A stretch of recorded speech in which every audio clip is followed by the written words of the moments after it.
தனது தேர்தல் விஞ்ஞாபனத்தில் வடக்கு கிழக்கு மாகாணத்தினுடைய வாக்குகளை பெற்றுக்கொள்வதற்காக ஒரு விடயம் அவரால் சொல்லப்பட்டது, தேர்தல் விஞ்ஞாபனத்திலும் உள்ளடக்கப்பட்டது. நாங்கள் வந்தால் 1 வருட காலத்திற்குள் மாகாண சபை தேர்தலை நடாத்துவோம் என்ற ஒரு உறுதிமொழி கொடுக்கப்பட்டிருந்தது.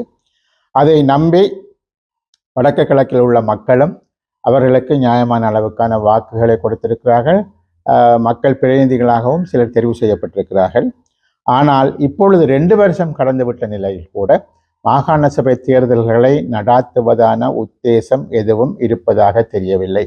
அவர்களது பாராளுமன்ற தெரிவுக்குழு அறிக்கை என்பது தேர்தலை எப்படி நடாத்துவது, என்ன முறையில் நடாத்துவது போன்ற விடயங்களை உள்ளடக்கின ஒரு தீர்மானத்தை நிறைவேற்ற வேண்டும்.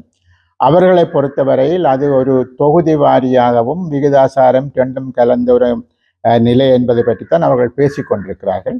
அவ்வாறான ஒரு அறிக்கை வருமாக இருந்தால் முழு இலங்கையிலும் மாகாணங்களுக்கான வட்டாரங்களோ அல்லது தொகுதிகளோ பிரிக்கப்பட வேண்டும்.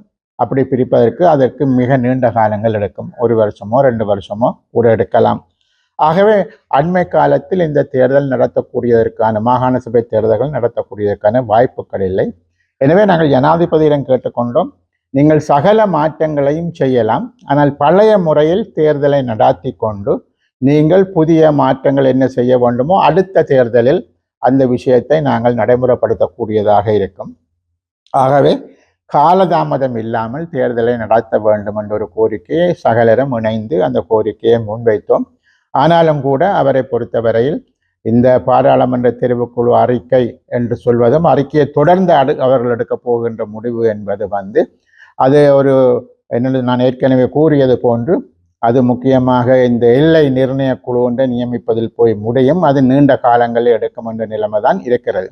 ஆகவே ஜனாதிபதி தொடக்கம் முன்னர் இருந்த அமைச்சர்கள் உட்பட எல்லோரும் நாங்கள் மாகாண சபை தேர்தல்களை நடாத்துவோம் என்று உத்தரவாதம் கூறினாலும் கூட அவர்கள் அதனை நடாத்துவதற்கு நீண்ட காலங்களை எடுக்கப் போகிறார்கள், அல்லது இவர்களது காலத்தில் நடக்கும் போன்ற கேள்வி எழக்கூடிய அளவுக்கான சூழ்நிலை தான் ஏற்பட்டிருக்கின்றது.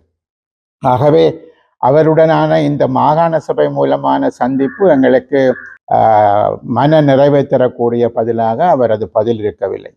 ஆகவே அவர் கொடுத்த உறுதிமொழி என்பது நிச்சயமாக மீறப்பட்டிருக்கிறது. 1 வருஷத்துக்குள் நடத்துவேன் என்று சொன்ன தேர்தல் 2 வருஷம் கடந்து போயும் அவரால் செய்ய முடியாமல் இருக்கிறது. அடுத்த வருஷம் கூட செய்வாரோ என்று சொன்ன கேள்விதான் எழுந்திருக்கிறது.